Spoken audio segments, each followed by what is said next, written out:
বন্ধুরা, আজকে তোমাদের সাথে একটা বিশেষ ব্যাপারে আলোচনা করতে এলাম। সেটা হলো, কোনো এক সময়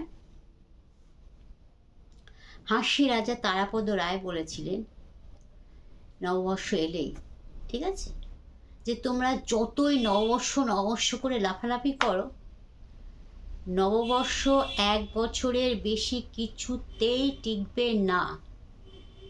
তখন আমার কথাটা ঠিক বিশ্বাস হয়নি, জানো তো বন্ধুরা সবাই। কিন্তু এখন আমি দেখলাম সত্যি তো উনি ঠিক কথাই বলেছিলেন। নববর্ষ 1 বছরের বেশি কিছুতেই টিকছে না। তো সেইটাই তোমাদেরকে বললাম, তোমরা একটু দেখো না গো, নববর্ষ 1 বছরের বেশি টিকে কিনা।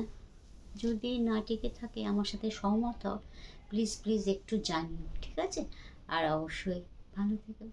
আজকের জন্য টাটা।